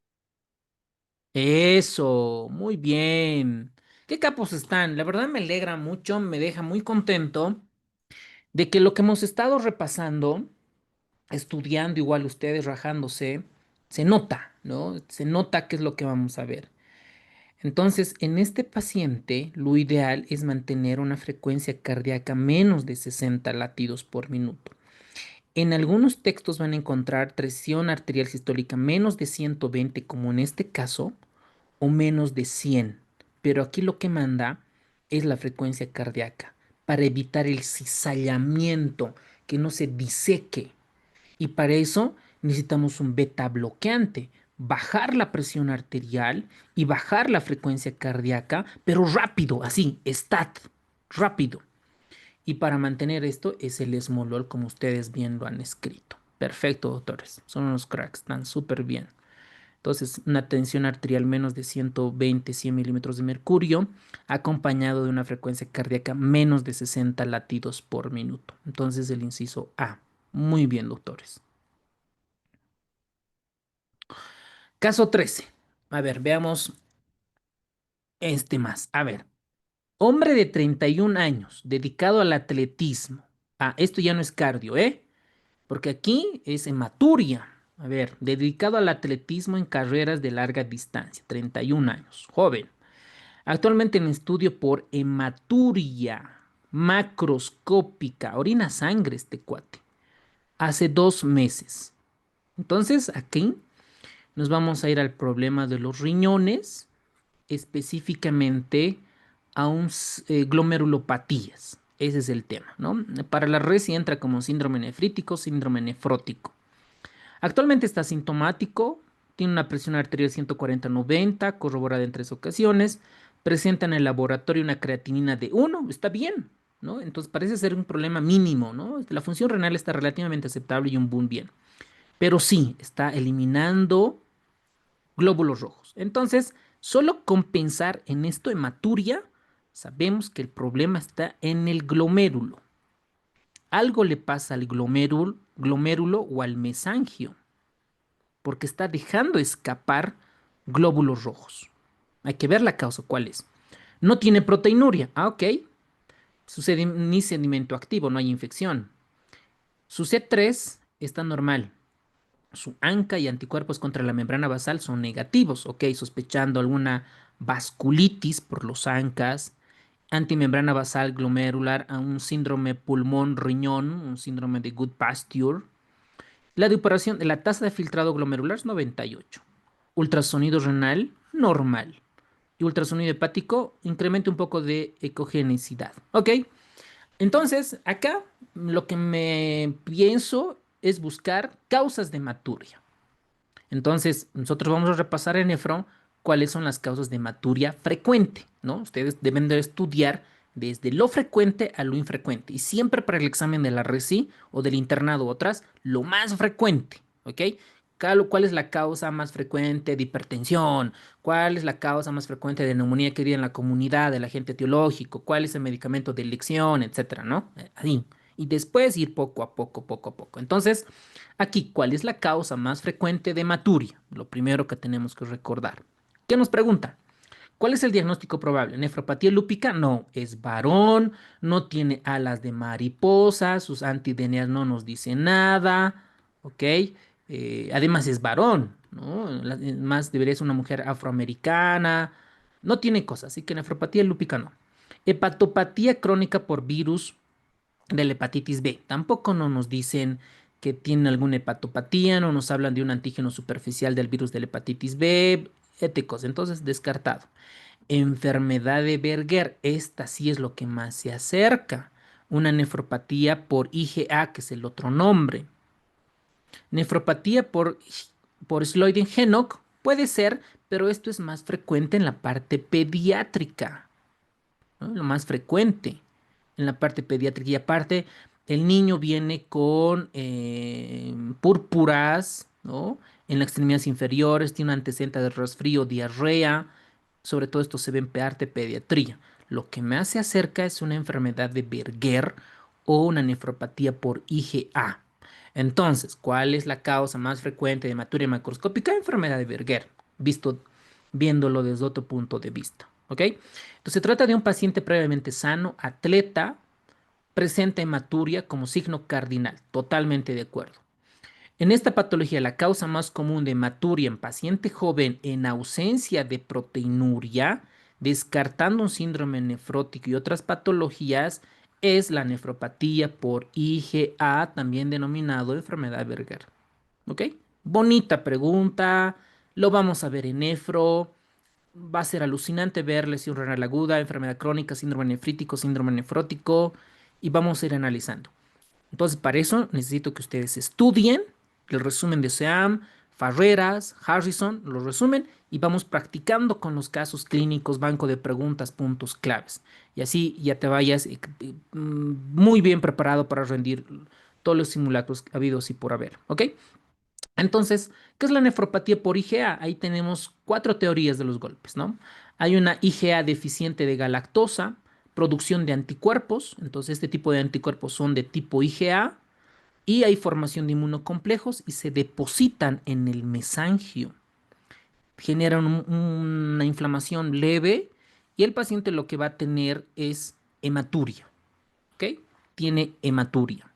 Puede tener dolor en los flancos, puede tener edema por una pérdida de proteinurias no en rango nefrótico y unas orinas espumosas. Pero nuestro caso clínico vino por una hematuria franca. La causa más frecuente en atletas jóvenes sanos es nefropatía por IgA o enfermedad de Berger. Por lo tanto, el inciso E como contestaron. ¿Ok? Bonita pregunta de nefrología. ¿Qué evento fisiopatológico desencadena la enfermedad? Depósito de IgA. Busquemos eso. Adelgazamiento difuso de membrana basal, ¿no? Daño túbulo intersticial, no. Depósito de seminal en un espacio de Bowman, necrosis fibrinoide, no. Depósito de inmunocomplejos en el mensajio, esto es lo que caracteriza, ¿no? Como vimos acá previamente. Miren, aquí hay depósitos de inmunocomplejos. Ya vamos a ver qué es un inmunocomplejo, por qué se forman, por qué el sistema fagocítico mononuclear no la puede eliminar, dónde se va a depositar en el riñón, por qué no se deposita en el hígado, en la retina, en el corazón, por qué justamente en el riñón, etcétera, etcétera. Vamos a verlo en el gran mundo de la nefrología, ¿ok?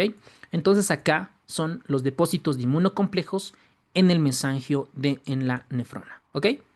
Muy bien. ¿En tratamiento qué consiste? Normalmente suele ser transitorio, pero tenemos que protegerle al riñón, disminuir la presión intraglomerular. Vamos a ver ahí el mecanismo fisiopatológico, cómo hacen los IECAS. En la arteriola aferente, eferente, lo vamos a analizar y pues vamos a dar IECAS, ¿ok? Para disminuir la presión intraglomerular. Caso 14. A ver, veamos. Paciente de 67 años que acude a la consulta por debilidad generalizada, mialgias, artralgias, hace un mes de evolución, tiene fiebre. Ufa, creo que esto es pregunta de infecto. Pérdida de peso no intencionada de forma significativa. Ah, ok, hasta acá es un síndrome constitucional incompleto. Constitucional incompleto. Tiene fiebre y pérdida de peso. Al interrogatorio agrega que últimas semanas ha experimentado dolor abdominal difuso. Uf, aparece TB, ¿no? TB peritoneal, no sé algo. Ahora vamos a ver. TB abdominal difuso, especialmente después de comer. Ah, y aparece una obstrucción esto. Obstrucción, ¿ya? Ha notado presencia de una lesión eritematosa de 1 centímetro al borde lateral de su pierna derecha. Esto parece un eritema nodoso. Eritema nodoso. Ahora, eritema nodoso con dolor abdominal parece una enfermedad inflamatoria intestinal, un Crohn o algo así. A ver, vamos a ver. La exploración física se observa una lesión nodular única en la base eritematosa con dolor a la palpación localizada en tercio medio de la pierna derecha. Pucha, ¿qué es esto? Lesión nodular única de base eritematosa con dolor. Si fuera mujer podríamos sospechar lupus, pero es varón. Tiene dolor a la palpación en músculo, ¿qué dice? Dolor a la palpación muscular en todo el cuerpo. Ah, ok, esto es mialgias, ¿ya? Mialgias, miositis, polimiositis. A ver, vamos a ver. No presenta signos de artritis, signo vital está bien. Así tiene fiebre. Esta fiebre puede ser de origen infeccioso o inflamatorio. Parece ser un origen inflamatorio. Ok, ok. Está bonito el cuadro, está bonito. A ver, ¿qué nos preguntan? Los siguientes medicamentos han comprobado disminuir la mortalidad de insuficiencia cardíaca congestiva. Nada que ver. A ver, esta es una pregunta del mundo de infecto o gastro. Pero acá es otra pregunta. ¿Cuál de los siguientes medicamentos han comprobado disminuir la mortalidad en insuficiencia cardíaca congestiva? ¿Cuál? Ok, esto es otra pregunta, ¿ok? Nos están mareando. Esta es otra pregunta. No tiene nada que ver con esta pregunta. Más bien, esto es de cardio, específicamente del tema de insuficiencia cardíaca. Me parece genial. Insuficiencia cardíaca. ¿Qué medicamentos han comprobado disminuir la mortalidad? Ok, buena pregunta de cardio para repasar. ¿Qué medicamentos disminuyen la mortalidad en pacientes con insuficiencia cardíaca?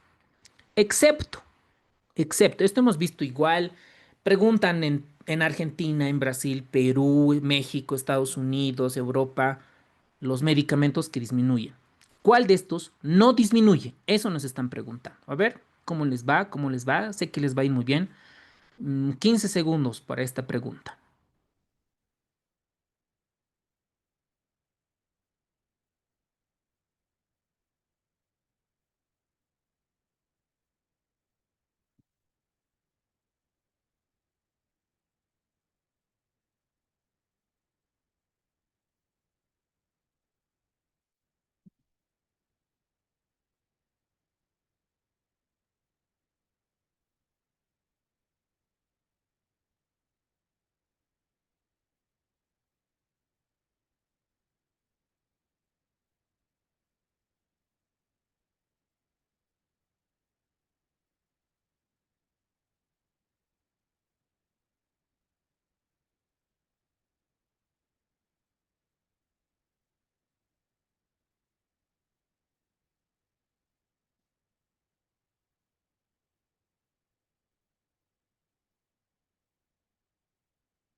Muy bien, doctores. Excelente. Entonces, nosotros le preguntamos, le decimos, ¿qué medicamentos han comprobado en los ensayos clínicos aleatorizados que reducen la mortalidad en pacientes con insuficiencia cardíaca? Lo primero, los beta bloqueantes, los que previenen muerte súbita. Recuerdan, había una pregunta con muerte súbita. Los YECAS, los que están relacionados con el sistema renina-angiotensina-aldosterona, los famosos ARMS, antagonistas de los receptores de mineralocorticoides. Los ARNIs, específicamente el sacubitril, que está asociado con el valsartán, y los inhibidores de la CGLT2, empaglifosina principalmente y otros.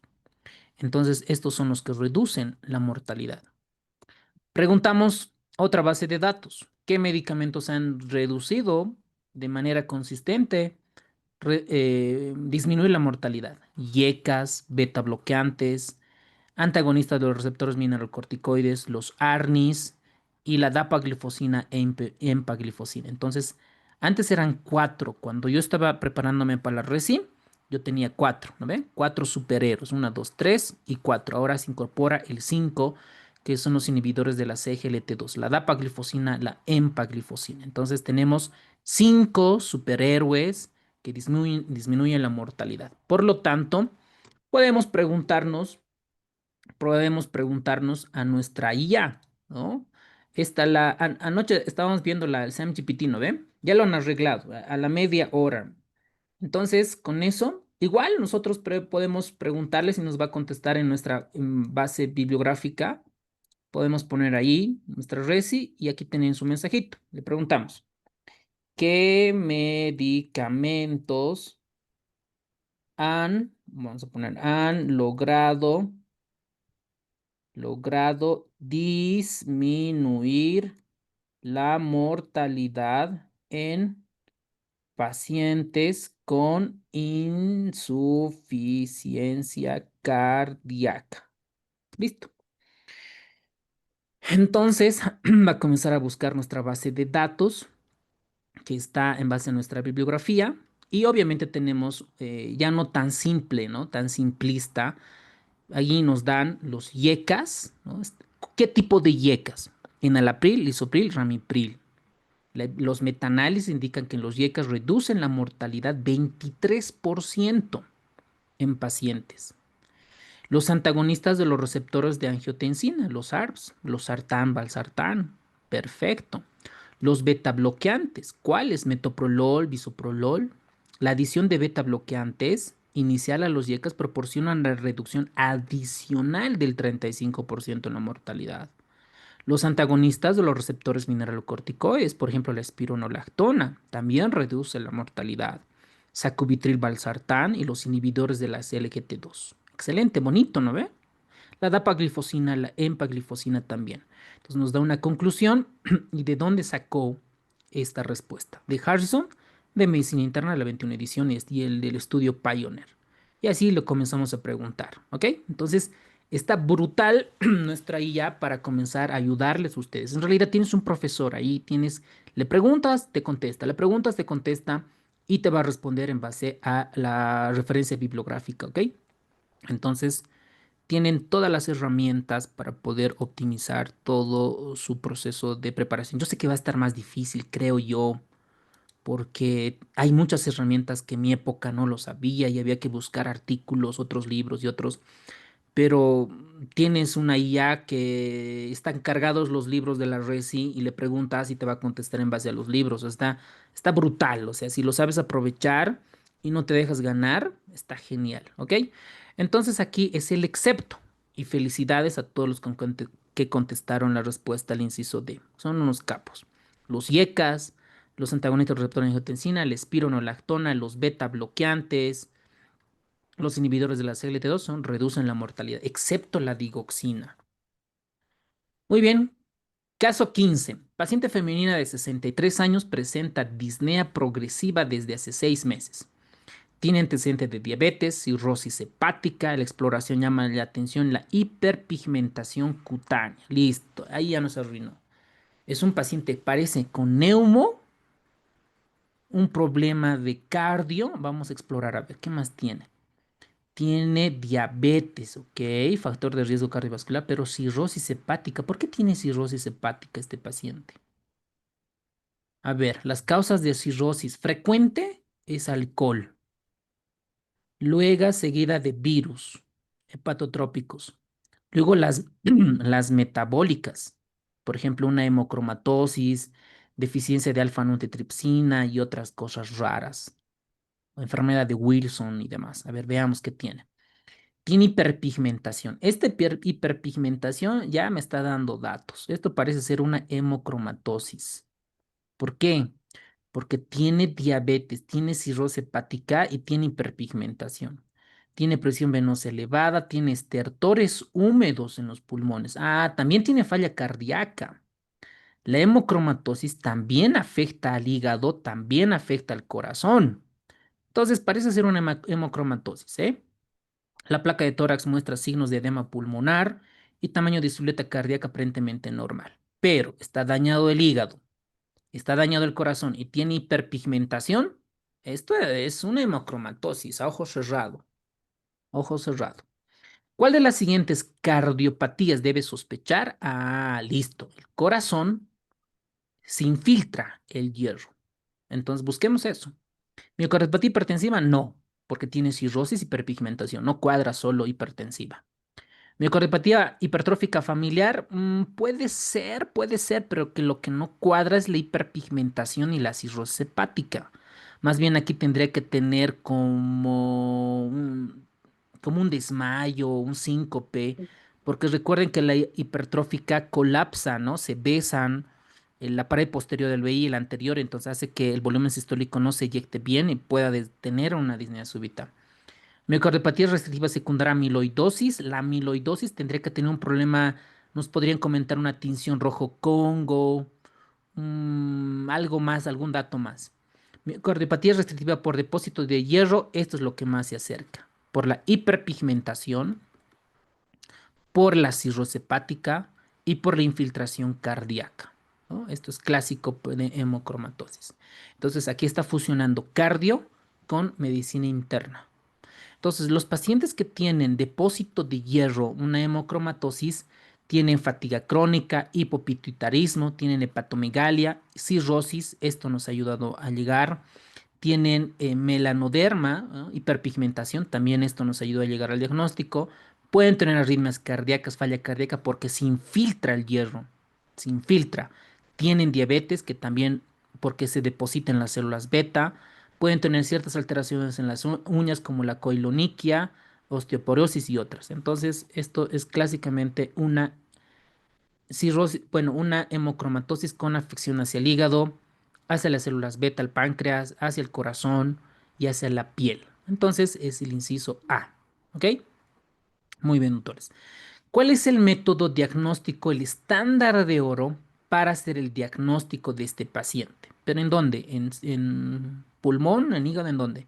Sí, supongo que no está hablando del corazón. Entonces hay que tomar una biopsia, de donde sea, del hígado, de la piel, del corazón, una biopsia para demostrar los depósitos de hierro. Entonces busquemos esa opción y está en el inciso A. Es una biopsia. Las guías de práctica clínica sugieren la toma de biopsia para el diagnóstico de cardiomiopatías.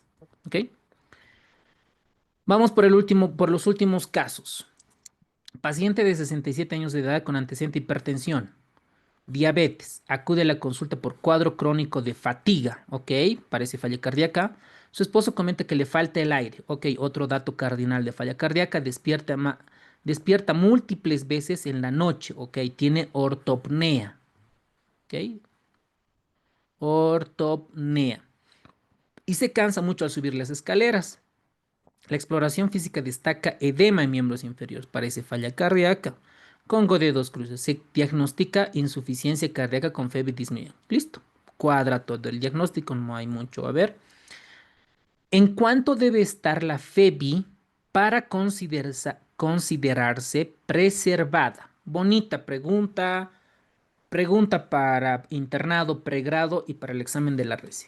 A ver, 20 segundos. Vamos, doctores.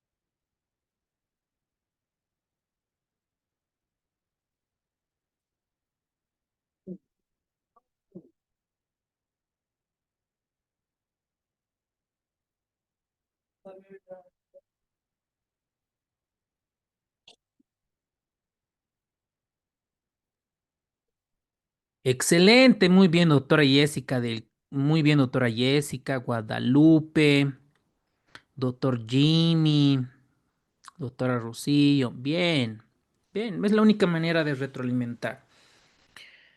Ok, entonces está bonita, ¿eh?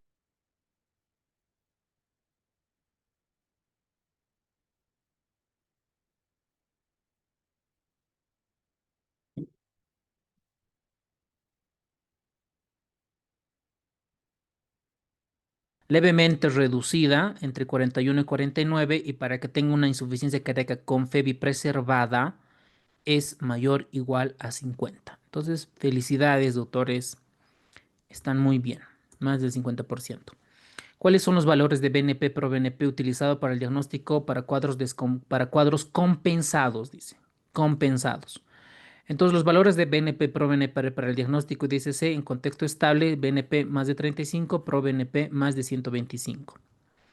Caso 17. 34 años, remitido a la consulta por disnea progresiva de varios días de evolución.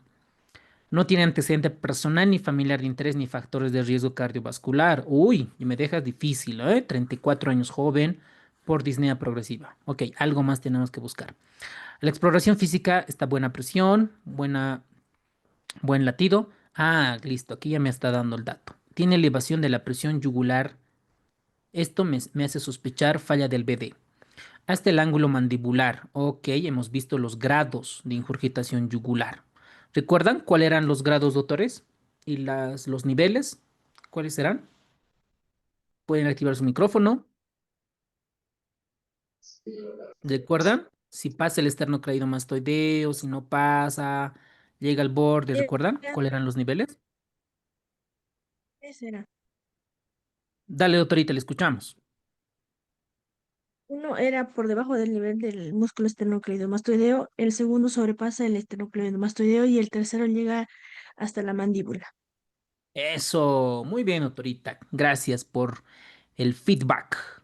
Este paciente tiene hasta el ángulo mandibular, entonces Le pondremos unas 3 cruces, ¿verdad? Unas 3 cruces tiene de ingurgitación yugular. Parece ser falla del BD o insuficiencia valvular de tipo tricuspidia o pulmonar, algo que genere todo este rebote. Tiene una B prominente y un soplo sistólico en área 3. Soplo sistólico, esto nos hace sospechar una valvulopatía. Valvulopatía. Junto al tercer ruido, desplazamiento de la punta hasta el séptimo espacio intercostal. Listo. Esto es una valvulopatía grave. ¿Ok? Vamos a tener en este electrocardiograma, básicamente se evidencia un bloqueo de rama izquierda, ¿no? Está fácil, pero el QRS amplio en las derivaciones. Entonces, este paciente se puede simplificar que en la derivación B1, ¿ya? Vean claramente cómo está el QRS más de 120. Entonces, aquí puede tener un bloqueo de rama completo.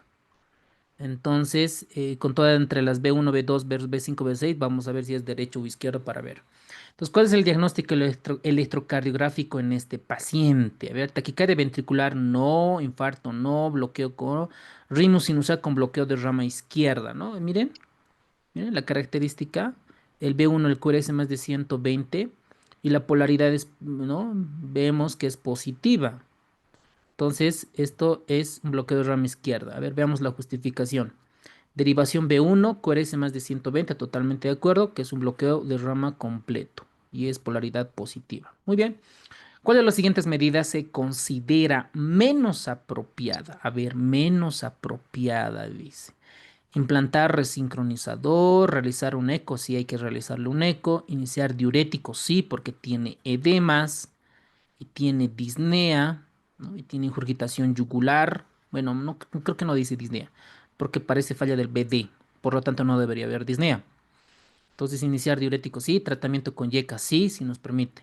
Entonces, lo que menos todavía es no implantarle un resincronizador, un desfibrilador automático implantable. Entonces, sí, ¿no? Eco y demás, vamos a hacer el manejo. Ok, tras realizarse el ecocardiograma transtorácico, se diagnostica miocardiopatía dilatada. Esto es caso real en nuestros pacientes. Tiene FEBI del 18%. Tiene hipertensión pulmonar moderada e insuficiencia tricuspidia. Se inicia tratamiento para insuficiencia cardíaca con FEBI reducida, logrando mejorar la FEBI hasta el 30%. ¿Qué capos, doctores? ¿Cuál de las siguientes medidas no estaría indicada? A ver, implantar un desfibrilador, implantar resincronizador, sustituir el YECA por sacubitril valsartán, asociar flecainida por la muerte súbita. La flecainida, la propafenona, no están indicados para cardiopatías estructurales, así que medio que esto no encaja. Tampoco en las clases de curso hemos visto el manejo de la flecainida, de la propafenona para el manejo de estos pacientes.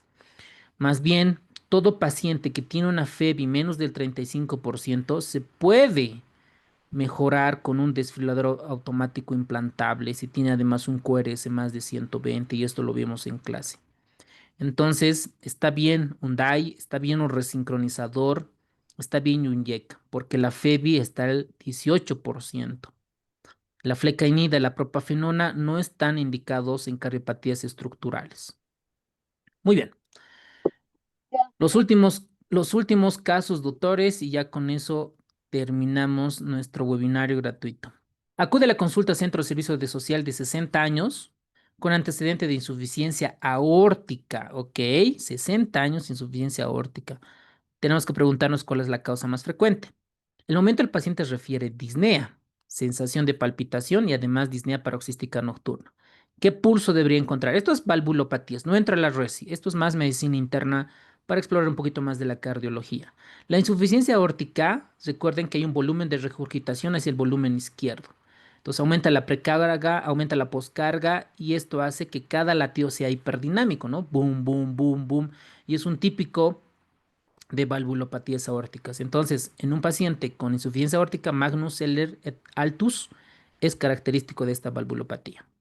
Paciente 63 años, que ingresó a urgencias por arritmia ventricular.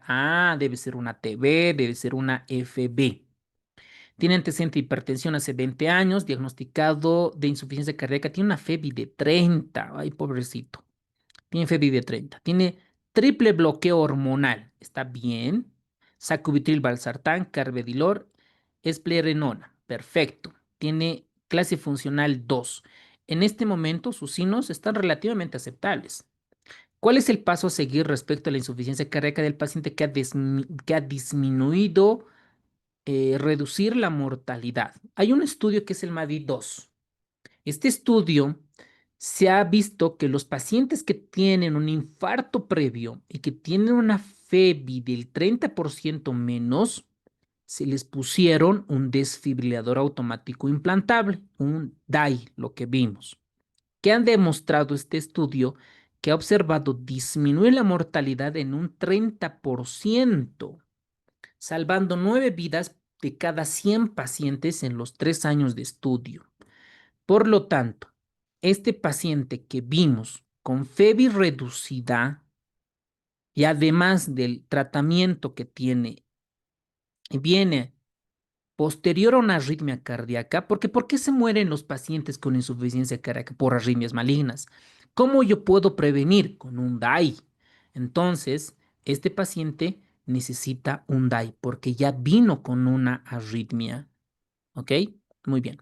¿Cuál de los siguientes no es indicación primaria de prevención para el DAI? Para eso tenemos que recordar las indicaciones. Tenemos prevención primaria, se busca que el evento no ocurra, como la muerte súbita, y la prevención secundaria se busca que el evento no se repita después que haya salido de una muerte súbita recuperado. Las mejores indicaciones de prácticas y buena práctica clínica es pacientes que hayan tenido parada cardíaca, un paro cardíaco, y sale del paro cardíaco y le implantamos un DAI en arritmias ventriculares sintomáticas, en prevención secundaria, o pacientes, esta es pregunta de examen, bueno, posible pregunta, paciente con clase funcional NIHA 2-3 que permanece sintomático a pesar del tratamiento máximo y tiene una FEB igual menos del 35%. En su cabeza, anótense en su resumen, FEBI menos del 35%, a pesar que tiene una NIHA 2-3, está indicado un DAI. ¿Ok? Entonces, las arritmias ventriculares sintomáticas no es una indicación de prevención primaria, sobre todo sería como una prevención secundaria. ¿Ok? Muy bien. Masculino 76 años, diabético, hipertenso, que acude a urgencias por un cuadro de disnea a grandes esfuerzos. Tos de 3 semanas de evolución y exploración pulmones con murmullo vesicular, precordio taquicárdico, sin agregados, ¿ok? Se está bien, se solicitan laboratorios y destaca un BNP de 47, ¿ok? ¿Cuál es la pregunta? ¿Cuál de los siguientes es menos probable? Dice, lesión renal aguda, neumonía, insuficiencia cardíaca, insuficiencia aórtica. Veamos a repasar otra vez el cuadro. A ver, 76 años, diabético hipertenso, disnea a grandes esfuerzos. Tos de 3 semanas de evolución. Para Bolivia, esto es un sintomático respiratorio en salud pública. La exploración pulmones con murmullo vesicular, precordio rítmico sin agregados, laboratorios. Ok, listo, está fácil esta pregunta. Entonces, la BNP ha demostrado una sensibilidad alta, más del 90%, y una sensibilidad más baja del 76%. Por lo tanto, es un excelente marcador para descartar que la disnea no sea de origen cardíaco, porque tiene un BNP casi normal. Pudiera tratarse de una lesión renal aguda, neumonía, insuficiencia aórtica. En nuestro caso, este más sería un sintomático respiratorio, ¿no? Habría que sospechar tuberculosis. Muy bien, doctores, con esto hemos terminado la clase, el webinario de hoy. Ya pueden ir contestando su PDF y si tienen alguna otra duda, con gusto vamos a ir resolviendo en las clases en vivo. Hoy nos vemos en la tarde-noche con neumonía. Les voy a robar de su tiempo 1 hora y media. Y pues con eso cerramos nuestro webinario de hoy. ¿Alguien tiene alguna consulta, duda, sugerencia para ver, para preguntarnos de esto? Les han enviado el PDF. Vayan contestando. Les voy a enviar el PDF completo de esto al grupo oficial para que ustedes puedan volver a repasar, ¿vale? Y con eso hemos terminado nuestro webinario de hoy día. ¿Alguien tiene alguna pregunta, duda, algo más que puedan comentarnos? Más bien, muchas gracias por estar en este webinario, que espero que haya sido productivo, hayan retroalimentado y les dé las ganas de poder seguir repasando, estudiando, que ese es el objetivo, y que vayan al examen del internado, de pregrado, de la red y otros lo mejor preparados posible. ¿Ok?